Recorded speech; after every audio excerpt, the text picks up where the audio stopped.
그리스도께서는 육신으로 고난을 받으셨습니다. 여러분도 같은 마음으로 무장하십시오. 육신으로 고난을 받은 사람은 이미 죄와 인연을 끊은 것입니다. 이제부터는 육신으로 살아갈 남은 때를 인간의 욕정대로 살지 말고 하나님의 뜻대로 살아야 합니다. 여러분은 지난날에 이방 사람들이 하고 싶어하는 일을 하였으니 곧 방탕과 정욕과 술취함과 환락과 연애와 가증스러운 우상 숭배에 빠져 살아왔습니다. 그것은 지나간 때로 충분합니다. 그들은 여러분이 자기들과 함께 그런 지나친 방종에 빠지지 않는 것을 이상히 여기면서 여러분을 비방합니다. 그들은 산 사람과 죽은 사람을 심판하실 분에게 사실을 죄다 아뢰어야 합니다.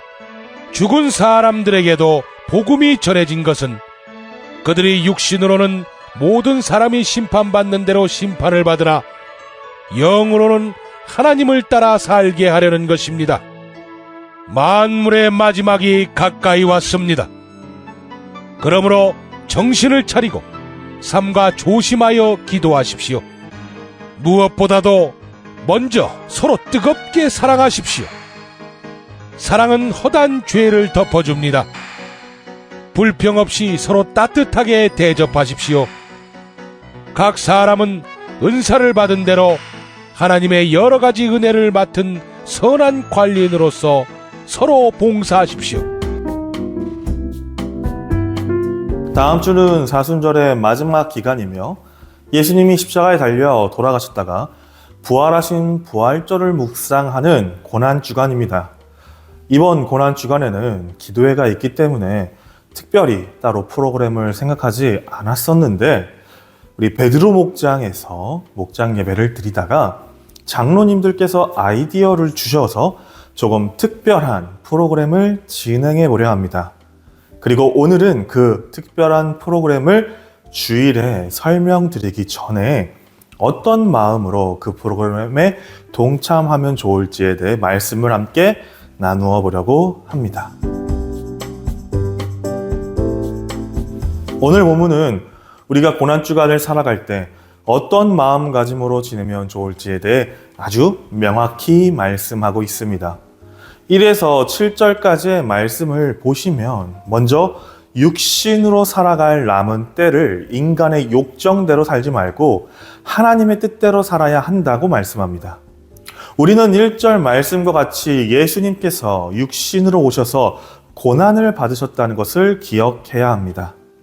세상이 주는 육신의 고난을 하나님의 아들이신 예수님께서 직접 경험하신 것이죠.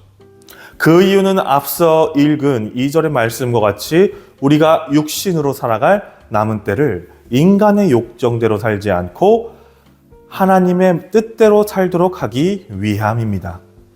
육신을 가진 우리를 설득하고 본을 보이시기 위해 예수님께서는 직접 육신의 몸으로 그 고난을 당하신 것입니다. 여기서 말하는 고난은 단순히 십자가의 고난만을 표현하진 않습니다. 물론 십자가의 고난이 절정이며 그 고난으로 인해 우리가 구원을 얻었지만 오늘 본문에서 말씀하는 예수님께서 당하신 고난은 이 세상을 살아가며 경험하게 되는 수많은 고난을 의미하는 것입니다. 작은 상처로 인해 시작된 아픔부터 여러 육체적, 정신적 고난을 예수님께서도 이 땅에 계실 때 우리처럼 겪으셨다는 것입니다. 그렇게 우리에게 더 분명하게 말씀하고 계시는 것이죠. 우리가 남은 삶을 살아갈 때 이 고난의 굴레에서 살지 말고 하나님의 뜻 안에서 사는 삶을 살라고요. 육체적 고난의 삶을 오늘 본문에서는 이방인의 삶으로 말씀합니다. 예수님과 함께하지 않을 때 예수님을 알지 못하고 믿지 못했을 때의 삶이 바로 이방인들의 삶이라는 것입니다.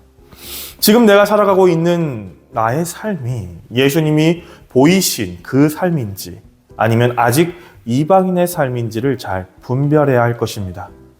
나 자신이 원하는 욕심으로만 삶을 산다면 그것은 이방인의 삶을 사는 자일 것이겠지만 그 삶을 내려놓고 하나님의 뜻을 구하며 산다면 우리는 하나님과 함께하는 자로 살아갈 수 있는 자가 될 것입니다.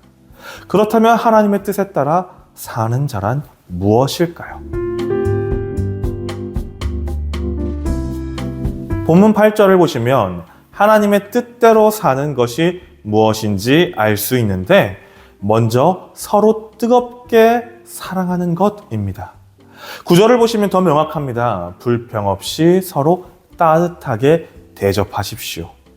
즉 오늘 본문이 말씀하고 있는 인간의 욕심을 내려놓고 하나님의 뜻대로 사는 삶이란 예수님께서 이 땅에 오셔서 직접 보이신 것처럼 그 어떤 고난 속에서도 하나님의 뜻, 하나님의 사랑을 증명하셨던 것과 같이 우리도 서로 뜨겁게 사랑하며 사는 삶을 살라는 말씀입니다.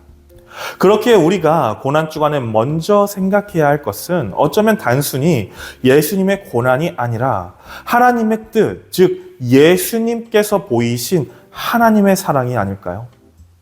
이번 고난주간에는 우리가 자신의 욕심을 내려놓고 온전히 하나님의 뜻을 따라 살아가는 삶을 살아보았으면 합니다. 서로 뜨겁게 사랑하는 것, 그것을 한번 잃어보면 좋겠다는 것이죠.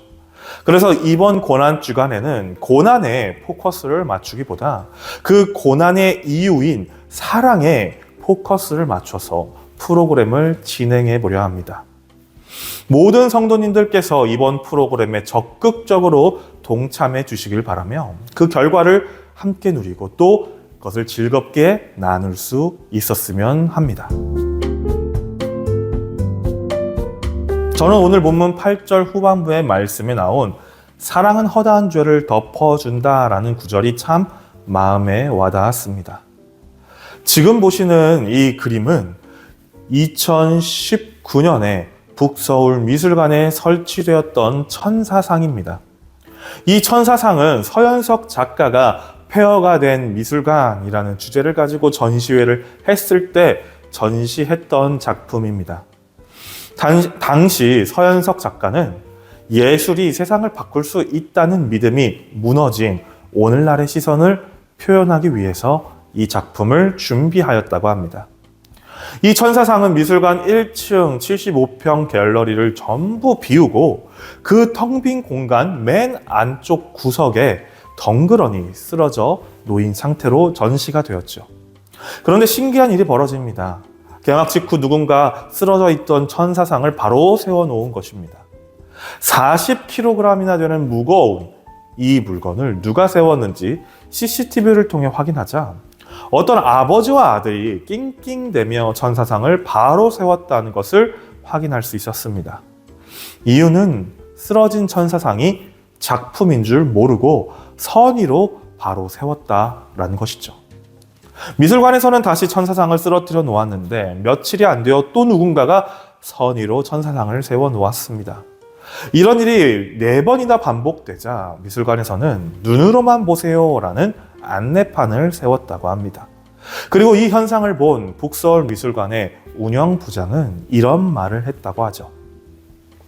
이후 어쩔 수 없이 눈으로만 보세요 안내판을 세워야 했지만 폐허가 된 미술관을 일으키는 것 역시 관람객이라는 사실을 은유하는 것 같아 기분 좋았습니다고 말했습니다. 저는 이 쓰러진 천사상의 이야기가 사랑은 허다한 죄를 덮어준다와 닮아 있다고 생각했습니다. 죄를 짓는 것도 우리 인간이지만 그 죄를 사랑으로 덮을 수 있는 것도 예수 그리스도를 통해 하나님의 사랑을 깨달은 우리 인간이지 않을까. 우리가 서로 뜨겁게 사랑할 때 이 세상에 가득한 죄악이 덮어지지 않을까 생각해 보았습니다. 이번 고난주간을 통해 이 뜨거운 사랑을 나의 가족에게, 우리 교회 공동체에게, 우리의 이웃에게 전달할 수 있는 귀한 시간이 되길 소망합니다. 기도하겠습니다. 하나님 아버지 감사합니다. 오늘은 다음 주 고난주간을 맞이하여서 우리가 어떤 마음으로 그 고난주간을 지내기를 원하는지, 또 우리 교회에서 하는 프로그램을 어떤 마음가짐으로 하기를 원하는지를 함께 나누었습니다. 우리가 예수님이 보이신 이 땅의 고난을 직접 경험하신 그 본을 따라 살아가게 하여 주시옵소서. 예수님께서는 그 고난 속에서도 하나님의 뜻을 선택하셨습니다. 우리도 이 고난 속에서 하나님의 뜻을 선택하기를 원합니다. 그리고 뜨겁게 서로가 서로를 사랑하며 하나님의 그 나라를 확장시키기를 원합니다. 사랑은 허다한 죄를 덮는다 하였습니다. 죄를 짓는 우리의 모습이 죄를 덮어버리는 사랑의 모습으로 변화되게 하여 주시고, 우리 교회가 이번 고난주간에 그것들을 실행해 나갈 수 있도록 함께하여 주시옵소서. 모든 말씀 예수님의 이름으로 기도드렸습니다. 아멘.